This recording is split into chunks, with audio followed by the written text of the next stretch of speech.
लोग पूर्व क्लास में के वेंकटप्पा पढ़ रहे थे, जिसमें जो है कि कल किसी कारण के बस हमें अपनी क्लास 20 से रोकनी पड़ी, जिसमें आप लोगों ने चित्र पढ़े और चित्र में हम दृश्य चित्र पूर्व क्लास में पढ़ चुके थे। और आज की क्लास में इसी में आगे बढ़ते हुए के वेंकटप्पा जी को पढ़ते हुए हम आगे बढ़ेंगे। इनके अन्य चित्रों को आज हम पढ़ेंगे। अन्य चित्र, इन्होंने कई अन्य चित्र भी बनाए, कुछ तो इनके प्रमुख थे, जैसे कि कल बात किया था दृश्य चित्र में। दृश्य चित्र में इन्होंने ऊटी और कोडाईकनाल बनाया था और इनका लैंडस्केप था सूर्यास्त। इसके बाद आज हम पढ़ेंगे कुछ अन्य चित्र हैं जिसमें इन्होंने बनाया है लॉर्ड शिवा। लॉर्ड शिवा इनका क्या है, ये इनका एक भित्ति चित्र है, अर्थात भीतरी दीवार या दीवार पर बनाया, इसलिए इसे कहा गया भित्ति चित्र। भित्ति चित्र। इसके बाद इन्होंने दूसरा चित्र बनाया है चैत्य का जन्म। चैत्य का जन्म, चैत्य का जन्म, और ये भी इनका क्या है, भित्ति चित्र है। भित्ति चित्र। इसके बाद इन्होंने बनाया जलती हुई लंका। जलती हुई लंका, इसी को हम लोग इंग्लिश में क्या कहेंगे, इसी को हम लोग कहेंगे बर्निंग ऑफ लंका। क्या कहेंगे, burning of Lanka. Burning of Lanka. और ये कब बनाया था, किस सन में बनाया था, तो ये 1914 में इन्होंने बनाया था। इसके बाद नेक्स्ट इनका चित्र है रावण का जटायु युद्ध। रावण और या रावण का जटायु युद्ध, रावण का जटायु के साथ युद्ध, सॉरी, रावण का जटायु के साथ युद्ध। अगर इसे इंग्लिश में कहेंगे तो क्या कहेंगे, अंग्रेजी में, इसे अंग्रेजी में कहेंगे Ravan fighting with Jatayu. Ravan fighting with, कभी कभी लिख के आ जाता है फाइटिंग विथ जटायु, ये इसका इंग्लिश में नाम है, इंग्लिश में लिख के दे देता है रावण फाइटिंग विथ जटायु। और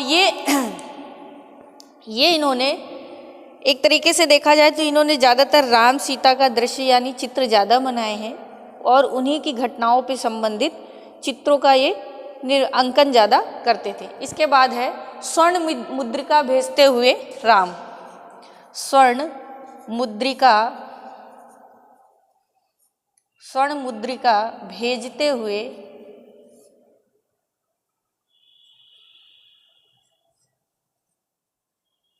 स्वर्ण मुद्रिका जानते हैं, यानी उन्होंने क्या भेजा था, सोने की अंगूठी भेजी थी, किसके लिए, अपनी कुशलता को बताने के लिए ना। तो ये राम सेंडिंग हिज, अगर इंग्लिश में कहेंगे तो क्या कहेंगे, Ram sending his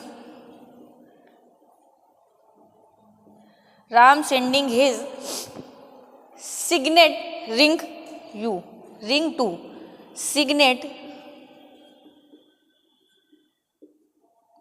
ring to you. ठीक है, ये इंग्लिश में बोलेंगे, हालांकि हिंदी में यही आएगा ये स्वर्ण मुद्रिका भेजते हुए राम। फिर इसके बाद है सीताराम की वापसी। नेक्स्ट है इनका चित्र सीताराम की वापसी।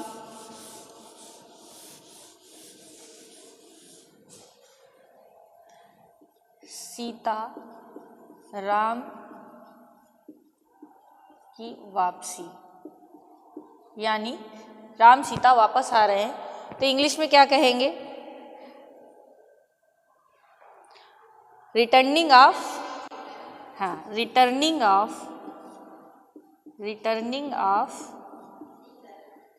सीताराम, यानी ये अपने घर को आ रहे हैं वापस। ठीक है, ये इनका दृश्य था। फिर इसके बाद जो बहुत ज़्यादा पूछा जाता है तो इनका सबसे फेमस चित्र है, या सबसे ज़्यादा पूछे जाने वाला सीताराम। सीताराम भी लिख के आ जाता है, कभी कभी राम सीता भी लिख के आ जाता है, तो आप ऐसे लिख लीजिए राम सीता। ये बहुत पूछा जाता है इनका चित्र। और ये जो है कागज पर बना है किस पद्धति में, तो वास टेम्परा पद्धति पे, ठीक है। वास टेम्परा पद्धति में इन्होंने बनाया। किस सन में बनाया था, तो 1924 के आसपास बना है। 1924 में बना है। कहाँ सुरक्षित है ये, तो ये सुरक्षित कहाँ पे है, सुरक्षित है ये राष्ट्रीय आधुनिक कला दीर्घा नई दिल्ली। राष्ट्रीय आधुनिक कला दीर्घा नई दिल्ली। ये बहुत पूछा जाता है कि सीता या राम सीता चित्र किसका है, तो के वेंकटप्पा का है। सन 1924 में बना और सुरक्षित कहाँ है, राष्ट्रीय आधुनिक कला दीर्घा नई दिल्ली में सुरक्षित है। फिर इसके बाद इन्होंने बुद्ध और शिष्य दृश्य बनाया। बुद्ध और शिष्य नेक्स्ट था इनका, ठीक। इसके बाद इन्होंने बनाया राम और स्वर्ण मृग। राम और स्वर्ण मृग यानी सोने का। फिर इन्होंने एक बनाया है शिवरात्रि।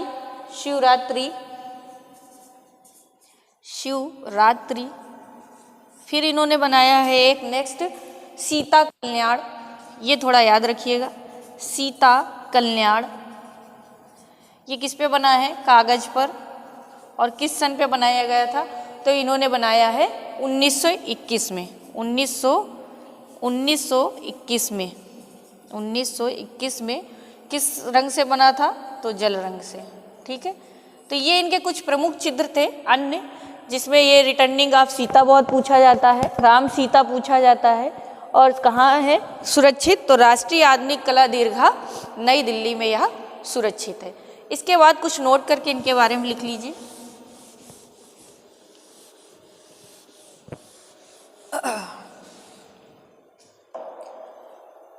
नोट करके लिखिए,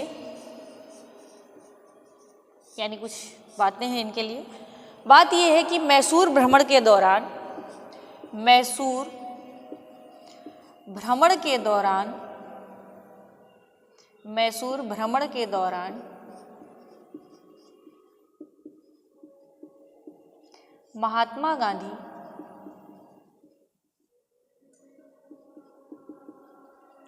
महात्मा गांधी जी मैसूर आए थे भ्रमण के दौरान। तो महात्मा गांधी ने इन्हें अपनी पत्रिका ने इनके चित्रों को अपनी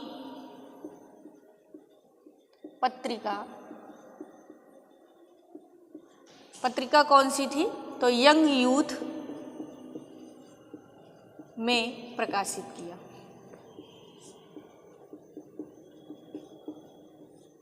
आपसे क्वेश्चन ये पूछ सकता है कि के वेंकटप्पा के चित्रों को किस पत्रिका में प्रकाशित किया गया था, तो यंग यूथ में किया गया था। यंग यूथ किसकी पत्रिका है, तो महात्मा गांधी जी की है, ठीक है। जो कि वो एक भ्रमण के दौरान आए थे और इनके चित्रों से अधिक प्रसन्न होकर उनको अपनी पत्रिका में प्रकाशित किया। इसके बाद इनके लिए कहा गया है कि इन्हें बंगाल शैली का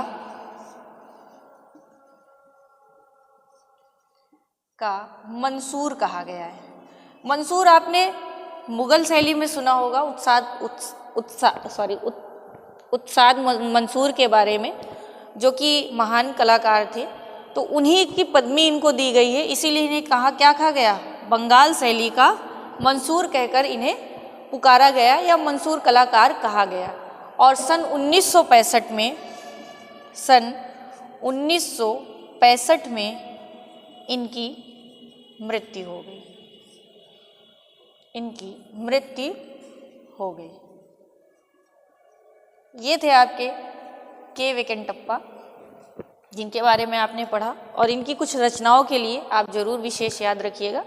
तो आज की क्लास में के वेंकटप्पा यहीं तक, और क्लास को लाइक करें, सब्सक्राइब करें।